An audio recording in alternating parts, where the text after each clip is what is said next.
The topic that I had picked to talk about was speculative masonry, and part of the reason for that is that you hear the term bounced around a lot in Masonic circles and writers, and I always find it a little interesting how the term is used, and so I thought it's worthwhile looking at that a little bit. So if we could go to the next slide.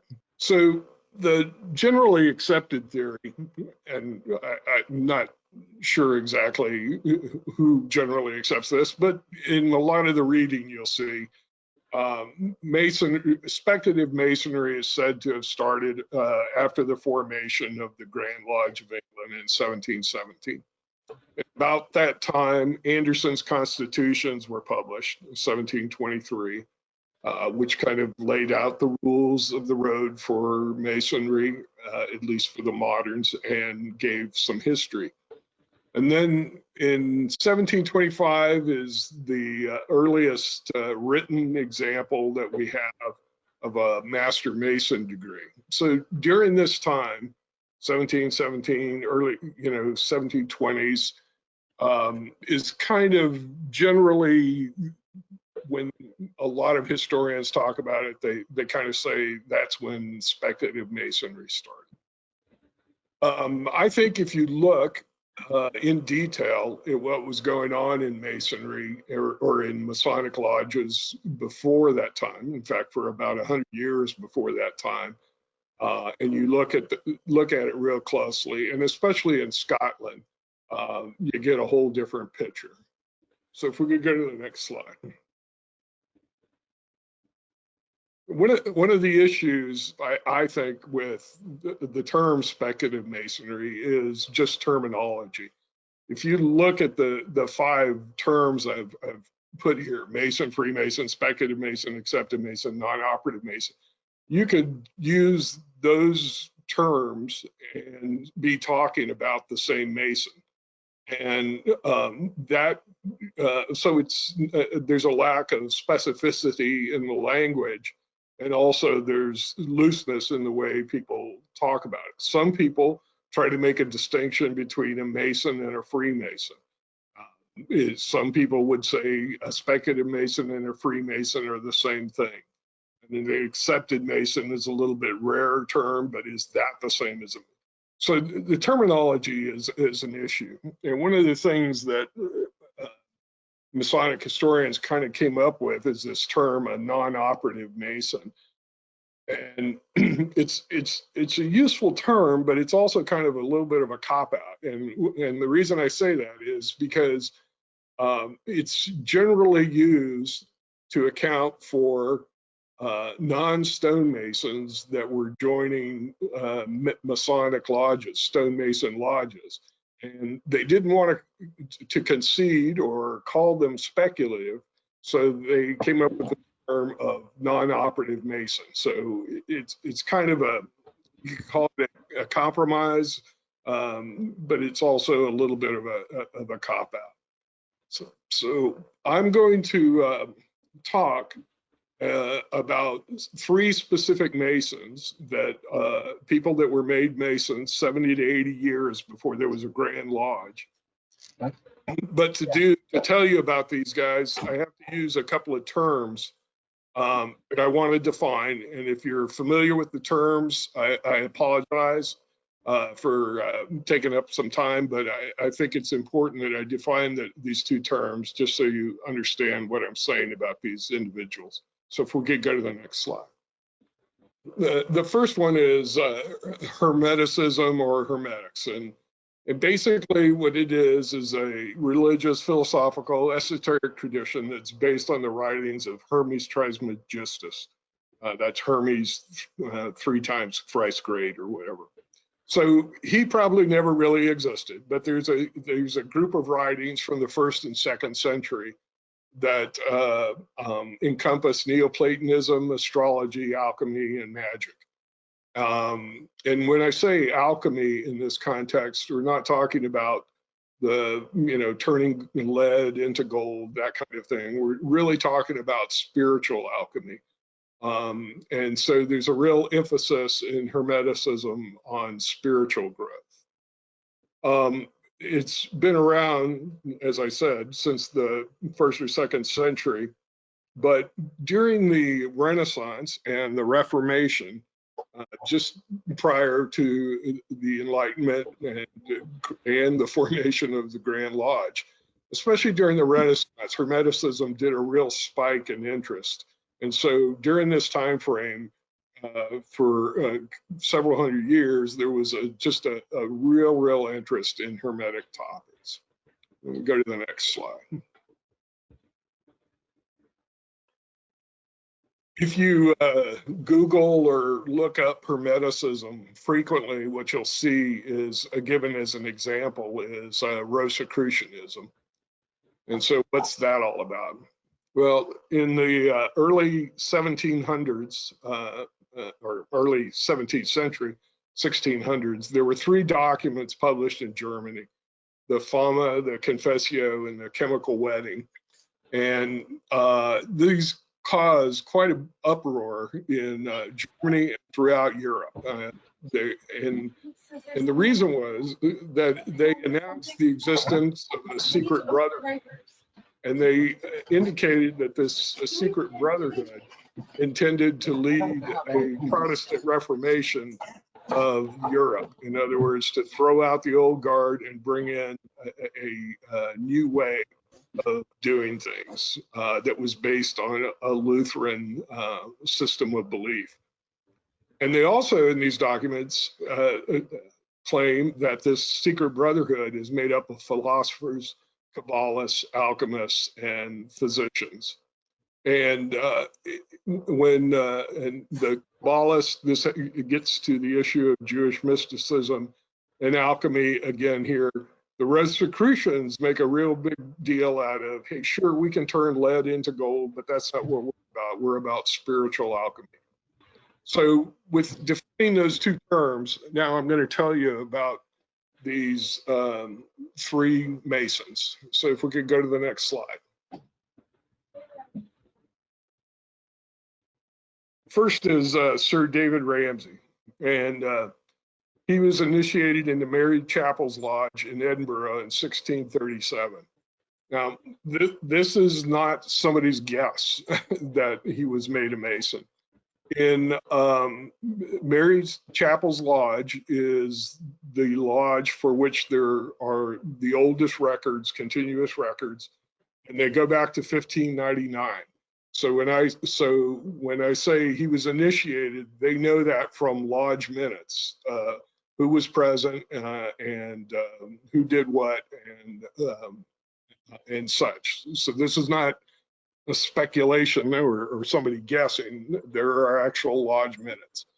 Interestingly, present when he was made a Mason were 3 other noblemen who had joined the lodge in 1634. But this is Ramsay's a little bit more to my point. Ron Heisler, who writes a great deal and studies a good deal about Rosicrucianism, has made the claim that Ramsay is the first Freemason who was probably a Rosicrucian. Now, I should back up and tell you one thing about the Rosicrucians that I forgot to mention. They probably never really existed as a formal organization, but that didn't detract from the fact that there were people who studied and wrote and adhered to that philosophy for years. So when somebody like Heisler says he was a Rosicrucian, he probably wasn't carrying a dues card, but he was in some way carrying on that tradition. Ramsay was also the author of this book, which I'm not going to try to pronounce for you, but this is characterized as a Rosicrucian work. It included instances of Kabbalah magic and angel magic, which were hot topics at the time and related to Rosicrucianism. Ramsay was also known as well known as an alchemist, and this is evidenced by when the English army was running low on funds, Charles I secretary was quoted as saying if David Ramsay would use his philosopher's stone, which is the penultimate goal of alchemy, is this philosopher's stone, that Ramsay could use this philosopher's stone to make gold to fund the English army. So that is a snapshot of David Ramsay. So I want to go on to the next one, which is next slide. Sir Robert Moray.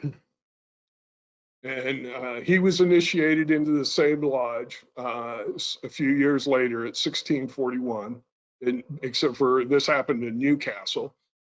It's interesting about this. There was a war going on, and these Scots were deployed into England, and they were in Newcastle. Members of Mary Chapel's Lodge initiated Moray, who was one of the commanding generals at the time. And interestingly, this is the first written record of a non-stonemason being made a mason in England, except for he was Scottish and it was a Scottish lodge. And so there's a little bit of irony there. And again, this is not a guess. This is part of the lodge records. Moray had an interest in a wide array of scientific topics, but alchemy was really a real focus for him.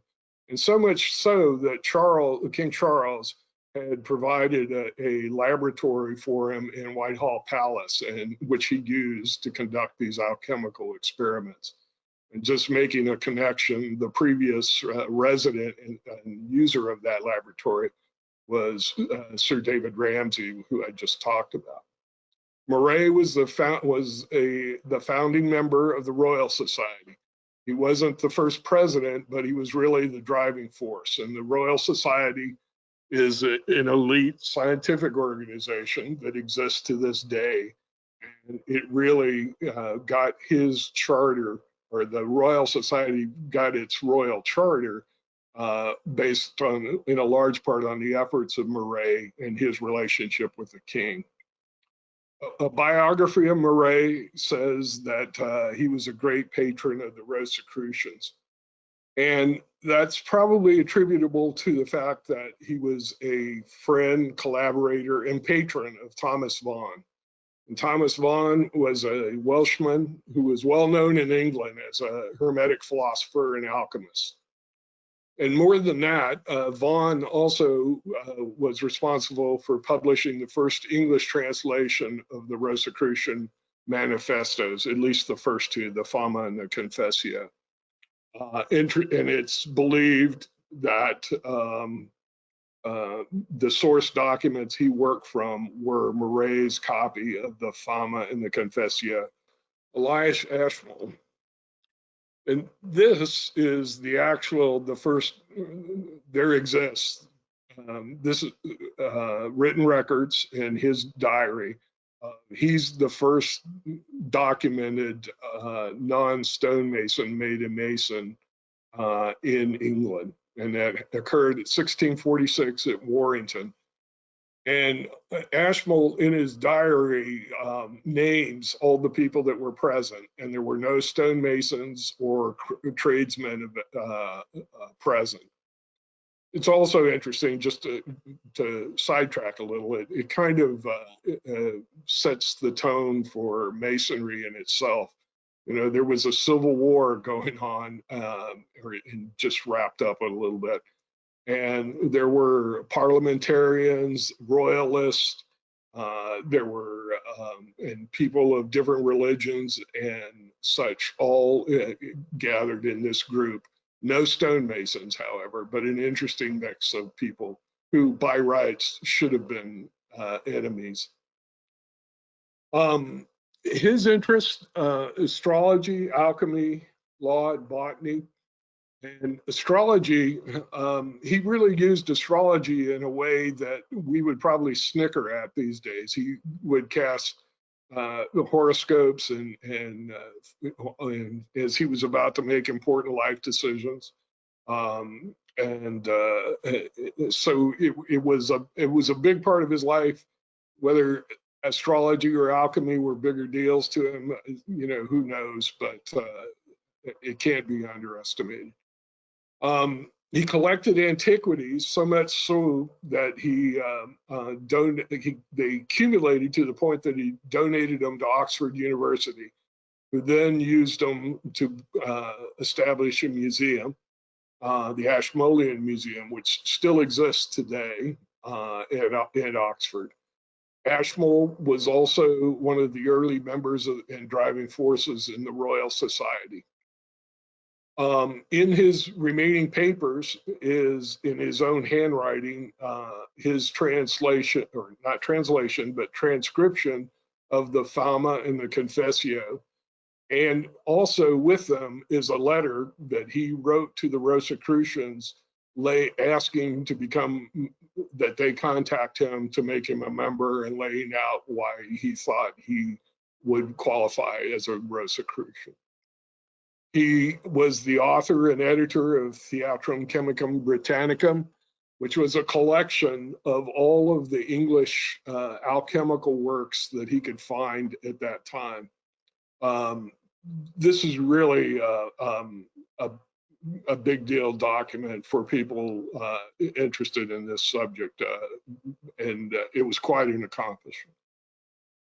In his diary, and Ashmole kept a diary, he noted that his spiritual father, William Backhouse, on his deathbed, had given him the secret of the Philosopher's Stone, which again is the penultimate object of alchemy. So that, in a nutshell, tells you a little bit about Ashmole. And if we could go to the next slide. Now, during the time frame, and this is in the 17th century, when these types of men were made Masons, usually they would receive both degrees, because there were only two. They were only working 2 degrees. They would be entered apprentice, fellow of the craft, and they would usually receive them at the same time. But also, as part of that initiation, there would be a reading of the old charges. And the old charges it's a collection of manuscripts from the medieval area that kind of set out the rules and the regulations, the legendary history of Masonry. And it's really kind of interesting. The oldest of these is the Regis manuscript from 1398. And if you read that, it's really kind of amazing, because obviously the packaging and the wording is a little different, but it's in essence the crux of what we take as obligations in the 3 degrees. It's kind of, instead of, they might read the old charges and you get it all in one swoop, we kind of spread it out over the obligations of 3 degrees. And to me, it's really interesting that here we are 600 years later, and if you read the Regis manuscript, you won't see anything that surprises you. In fact, if you're a master Mason, you've had to say all these words. The second oldest is the Cook manuscript from about 1410, and I picked this little piece here to kind of make a point.